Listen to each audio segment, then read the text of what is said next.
Assalamualaikum, salam sejahtera, and hi to all of the Malaysians. Today, I'm going to tell all of you about how COVID-19 has affected Malaysia. World is having a big crisis. World is having a big matter. World is having a big issue. The subject is COVID-19. What is COVID-19? The COVID-19 pandemic, also known as the coronavirus pandemic, is an ongoing pandemic of coronavirus disease 2019 (COVID-19) caused by severe acute respiratory syndrome coronavirus 2. The outbreak was first identified in Wuhan, China in December 2019. The World Health Organization (WHO) declared the outbreak a public health emergency of international concern on 30 January and a pandemic on 11 March.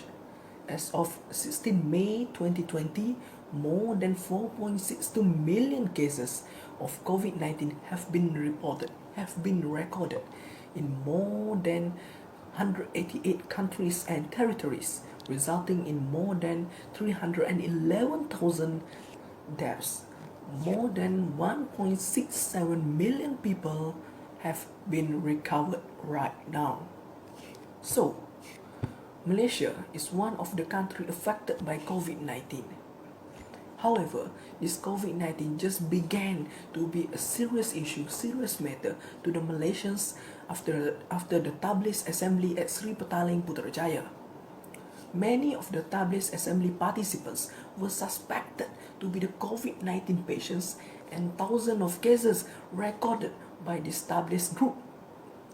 So, our beloved Prime Minister Tan Sri Muhyiddin Yassin has announced the Restricted Movement Orders or RMO, or well known as Movement Control Orders or MCO or PKP in Malay, to all of the Malaysians since last 18 March 2020. So, nowadays, in this COVID-19 era, in this MCO period, in this RMO period, the Malaysians are facing some problems. Some of us are facing economics problems. Some of us don't have enough food, don't have enough money to survive our life. And this COVID-19, this MCO, this RMO also forced the government to close the school and to cancel the examination. There are three main bad effects from this COVID-19 coronavirus disease. First, COVID-19 turned many workers to the jobless. For example, the tour agency or hotels who were forced to shut down are having matters to pay for their workers' salaries, so they dismiss their workers. When the government banned the arrival of the foreign tourists or asked the Malaysians to lock down or keep staying at home, how can the tour agency or hotel survive? When they dismiss their workers, the unemployment rate, the unemployment percentage will be increased immediately. The second point, one of the big issue is the student. How to make sure the students keep studying although they are staying at home. Although the government has cancelled many examinations like UPKK, PT3 or maybe UPSR, the students still need to have lesson for the future.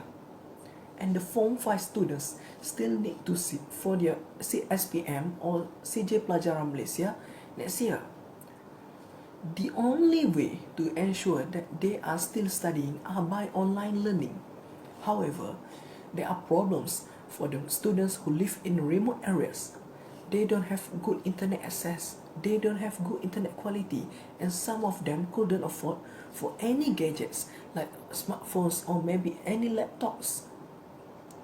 The last one is the Malaysia government need and has spent some amount of money to ensure that the Malaysians are ready to face the new normal in this COVID-19 era.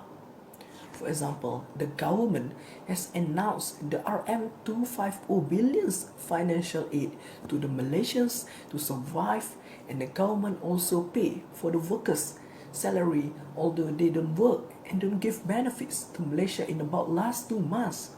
How can it be? In conclusion, COVID-19 has made a new digitalization country. The students need to use the Google Classroom app in their gadgets, and the workers need to use Zoom, Google Meet, or etc. to run a meeting. As long as we cannot run any assembly, there are some Malaysians who get married online. It sounds funny and interesting, but this is the real new normal in Malaysia in this new era of COVID-19. Now it's time for reform in Malaysia. That's all. Thank you.